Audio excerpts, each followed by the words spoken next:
নমস্কার বন্ধুরা, welcome back to my channel Champa রান্নাঘর। আজ আমি আপনাদের সঙ্গে শেয়ার করব দুর্দান্ত স্বাদের নিরামিষ আলুর তরকারি।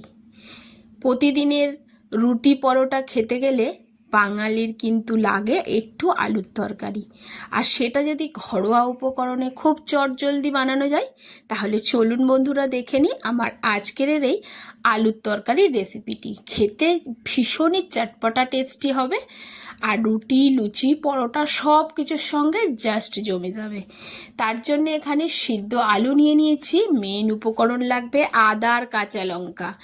আলুগুলোকে হাত দিয়ে একটু ম্যাশ করে নিতে হবে। গোটা আলু খোসা সমেত আমি সেদ্ধ করে নিয়েছি। সেদ্ধ করে নিলে চট জলদি রান্নাটা হয়ে যায়। তাছাড়া যারা সুগারের পেশেন্ট তারা কিন্তু এই আলুর তরকারিটা চেটে পুটে খেতে পারবে, যেহেতু আলুটা সিদ্ধ করে জল ফেলে দেওয়া আছে। এবারে হাত দিয়ে আলুগুলোকে একটু ম্যাশ করে নিতে হবে, তবে আলুগুলো যাতে একেবারে খুব বেশি সিদ্ধ হয়ে না যায় সেদিকে লক্ষ্য রাখবেন। একটু শক্ত থাকতে হবে। প্লিজ বন্ধুরা প্রথম থেকে শেষ পর্যন্ত ভিডিওটি দেখবেন, ভিডিওটি কিন্তু আপনাদের বেশ ভালো লাগবে।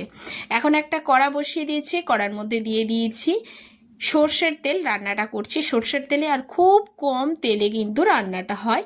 দিয়ে দিয়েছি তার মধ্যে জিরে ফোড়ন, কিছুটা আদা কুচি আর কাঁচা লঙ্কা কুচি। আদা আর কাঁচা লঙ্কাটাকে তেলের মধ্যে একটু নাড়াচাড়া করে নিতে হবে, একটু ভাজতে হবে। একটু ভাজা হলে, যেহেতু একদম এটা নিরামিষ, তার জন্য দিয়ে দিচ্ছি সামান্য একটু হিং। তবে আপনাদের কাছে হিং থাকলে দেবেন, না থাকলে দেওয়ার দরকার নেই।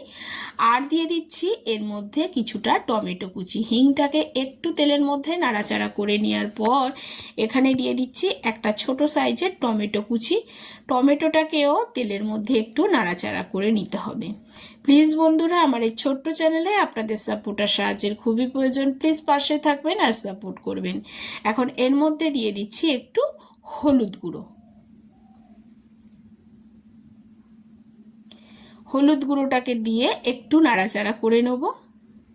আপনারা যেমন ঝাল খাবেন সেই অনুযায়ী কিন্তু এখানে ঝালটা ব্যবহার করবেন। কাঁচা লঙ্কা কুচি দিয়েছি, আর এখানে কোনো রকম ঝাল আমি ব্যবহার করছি না।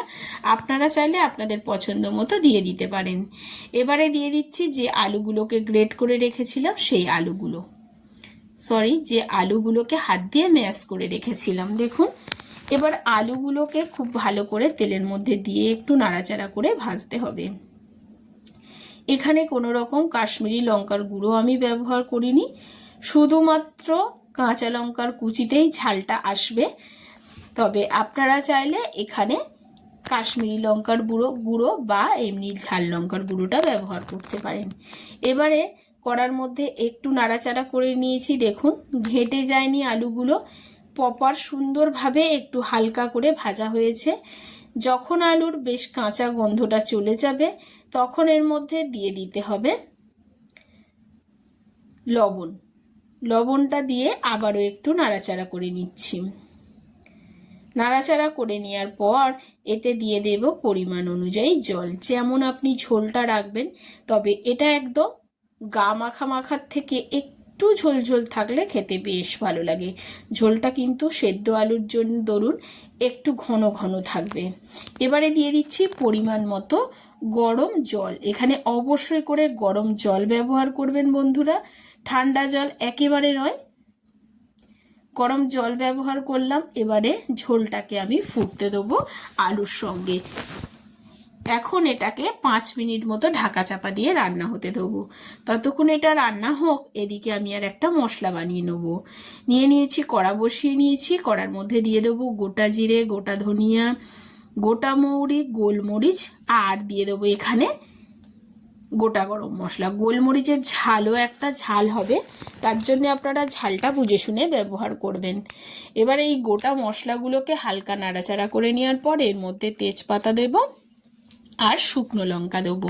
তাহলে এর মধ্যে আমি তেজপাতা শুকনো লঙ্কা দিচ্ছি, গোলমরিচ দিচ্ছি, আবার লঙ্কা কুচি করে দিচ্ছি। তাহলে ঝালটা আপনারা বুঝে শুনে কিন্তু ব্যবহার করবেন, বারবার বলছি।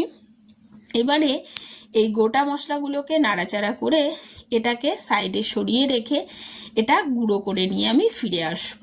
আমি গুঁড়ো করাটা আপনাদেরকে আর দেখাচ্ছি না, আপনারা মিক্সির জার বা শিলপাটাতেও গুঁড়ো করে নিতে পারেন। তো আমি এটা কিন্তু শিলপাটাতেই গুঁড়ো করে নিই, আমি শিলপাটায় মশলাটা বেশি পছন্দ করি। আর এদিকে দেখুন মশলাটা গুঁড়ো করে রেখে দেবো। আর এদিকে দেখুন আলুর তরকারিটা বেশ সুন্দরভাবে ঘন হয়ে গেছে, আর আলুগুলোও কিন্তু অল্প যেগুলো একটু অল্প সেদ্ধ হয়ে গেছিলো সেগুলো কিন্তু আরও ভালো করে সুসিদ্ধ হয়ে গেছে। এখন এর মধ্যে আমি একটু দিয়ে দিচ্ছি সামান্য চিনি, তবে আপনারা চাইলে চিনিটাকে স্কিপ করতে পারেন, তবে চিনিটা দিলে খেতে বেশ সুন্দর ঝাল ঝাল মিষ্টি মিষ্টি লাগে। এরপর দিয়ে দেবো এর মধ্যে ওই গুঁড়ো করে রাখা মশলাটা। আর ঝোলটা কিন্তু যখন দেখবেন এই রকম বেশ গাঢ় হয়ে গেছে, একদম প্রায় মাখো মাখো হয়ে এসছে, তখনই কিন্তু চিনি আর এই গোটা গুঁড়ো মশলাটাকে ব্যবহার করবেন। এবারে আবার একটু নাড়াচাড়া করে দিচ্ছি, হাই ফ্লেমে ফুটিয়ে নিয়ে এটাকে নামিয়ে নেব। এখন দেখুন তরকারিটা আমাদের হয়ে গেছে আর একদম নামিয়ে নিচ্ছি। কতটা সুন্দর হয়েছে বন্ধুরা এই আলুর তরকারিটা, অবশ্যই আপনারা কমেন্ট করে জানাবেন। আপনাদেরকে সামনে দিয়েও দেখিয়ে দেবো যে কেমন হলো।